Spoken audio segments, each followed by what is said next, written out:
let's prepare a delicious platter specially designed for kids. Each and every item in this platter will be loved by kids and is ideal for a small party get together, especially birthday party or kids hangover. Do try this yummy recipes. You will love each and every flavor, and I have tried to just make a combo that will suit kids of any age. So let's begin with this yummy combo. Hey guys, I'm Subhankari and I welcome you all to my channel Food Corner English, and I hope you all are doing great in your lives. If you are new to my page, to subscribe to my page and not forget to tap the bell button. And thank you all for loving my channel so much and liking my videos so much. So let's begin with the first recipe, that's kids special cold sandwich.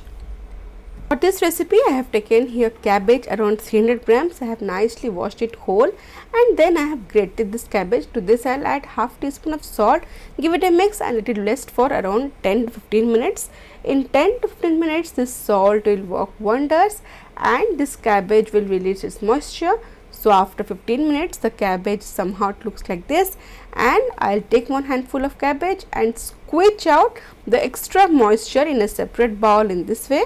Do not squeeze the moisture in the same bowl, always use an extra bowl. So here I have squeezed the cabbage and this goes in another bowl. In the same way I'll squeeze all the cabbage and drain it out of the excess moisture, and do not throw this power packed bunch. This can be used for making rotis or can be used in making soups. And to this I will add 200 grams of grated carrot and 4 to 5 tablespoons of mayonnaise, some black pepper powder and 1 teaspoon, and salt 2 to 3 pinch because our cabbage already has some salt. Now give it a mix and this stuffing is ready. You can also grate in some cheese, it's completely optional. And now I have taken few white bread slices and here I need to trim the edges because we are making the cold sandwich. That means we won't be grilling them or toasting them on pan, so it's very important we just cut out these edges.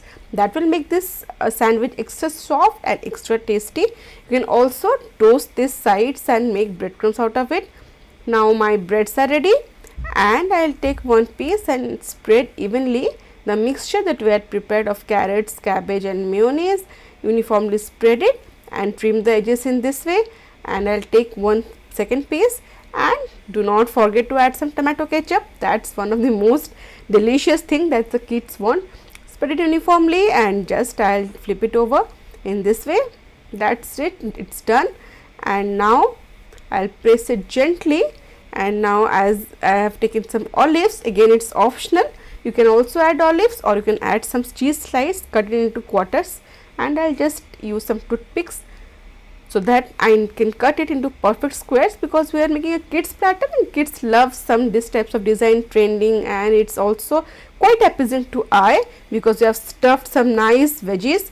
So more appeasing it would be, kids would love to have this.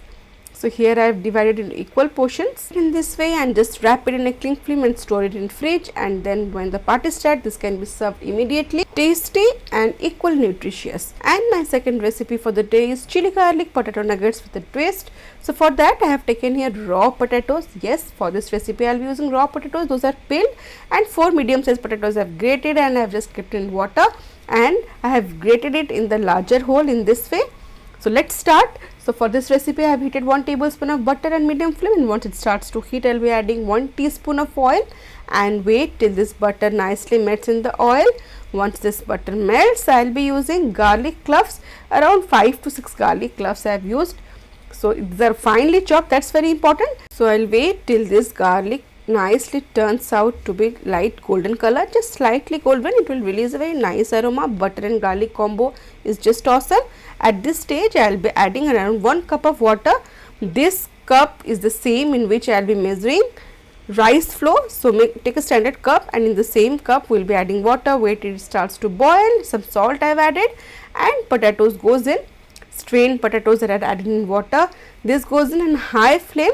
Let it cook for just 5 minutes. That's it. 5 minutes will be enough because rest cooking will be done once we fry it. So after 5 minutes you can see the potatoes has released starch, and now reduce the flame to medium and start adding the rice flour eventually. 1 cup of rice flour, add in small batches, and once it's nicely mixed you can adjust moisture in medium flame. Mix it so that it can also eventually cook, and once it's half done I'll be adding some frozen green peas. It's optional, you can also throw in some corns if you like. So give it a mix in this way on medium flame. Make sure the flame is on medium, and after 3 to 4 minutes more, this starts looking like a dough. You can see it has started releasing from the sides and the bottom. This is it. This is the time we need to take it off from gas and allow it to cool at room temperature. It will take around 10 to 15 minutes, and this mixture looks somewhat like this. Once it has cooled, you can touch it with your bare hands, and to this I will add few more ingredients. Red chili flakes 1 teaspoon, mixed herb 2 teaspoon, again it depends upon your taste. Some black pepper powder 1 teaspoon and 2 pinch of baking powder. This will nicely puff off these nuggets. Give it a mix in this way, and all these ingredients would be nicely accumulated together, and after few minutes of mixing, it's almost done. Finally, to give it a nice turnover, I'll add some melted butter, or you can also add some oil, but I have added here melted butter. Give it a mix again, and this will be nicely rounded up. And now apply some oil to both your hands, punch out a handful of mixture, and this need to be shaped to your desired nuggets shape, whatever you want. Before that, just press it longitudinally in this way and just make a log out of it. Start rolling in this way. It will take some time, 1 to 2 minutes. Just roll it into a cylindrical log in this way. Press the edges if it's not actually getting the shape. This will help to retain its shape in this way, as I am doing in my video. That's it. And now I'll just cut small, around ½ inch size. I'll cut balls out of it in this way, and this can be shaped into any shape you want to desire. Like this one, I'll be making somewhat round, or you can tell oval in this way, and the next one I'll be making in the shape of nuggets that we get in market. This is done. Just use your fingers, give it a little press on both sides in this way, and this will be done. And I also make some round ones, some in the shape of cutlets. So it completely depends upon your choice. These are ready. Now let's fry this. Oil should be nicely heated. It should be heated on high flame, and this goes in this hot oil. These are different types of shapes that I had made, and here are the round ones, somewhat similar to cheese balls, and this is it. I'll be frying this on one side undisturbed for around 2 to 3 minutes, and once it has nicely settled down, I'll just flip it over and again on medium flame for 4 to 5 minutes more till they turn nice golden and crisp. Yummy and tasty snacks for kids ready in minutes. Do try this version, we'll love it. My next recipe is very interesting, quick and delicious mango shake. So here I have taken a ripened mango. I'll just need to cut this mango in cubes in this way. Make deep cuts lengthwise from top to bottom, and then breadthwise make deep cuts, and in this way from top to bottom. And now I'll just make sure this comes out eventually. Be careful. And my mango chunks are ready for delicious mango shake, vanilla mango shake actually. So this goes in a bowl, and this again goes in a blender to make lovely mango shake. Chilled milk I have taken 500 ml. You can also add some ice, but chilled milk works wonders. 4 to 5 tablespoons of sugar depending upon the sweetness of a mango. 4 to 5 drops of vanilla essence. It's optional, but you will love the flavor of this vanilla mango shake. So it's done, and I had also prepared some veg noodles that I'll share the recipe in the description box.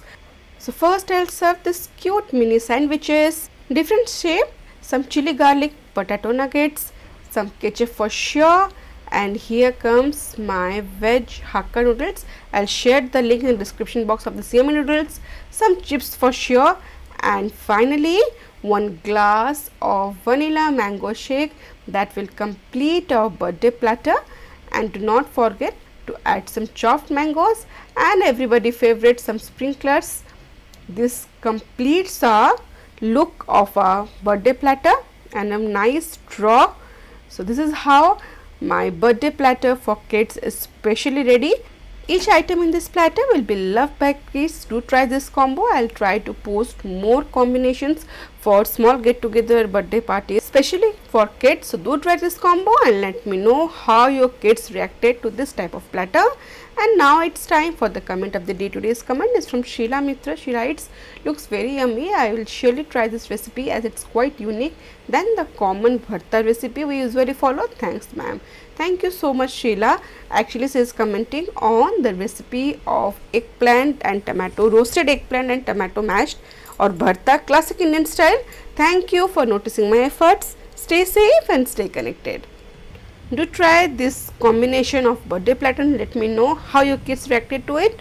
And if you have liked the video, do give it a thumbs up, share with your family and friends. Do not forget to subscribe to my page. You can also follow Sue's Food Corner English on Instagram and Facebook. See you in next video. Till then, stay safe, love life and happy fooding.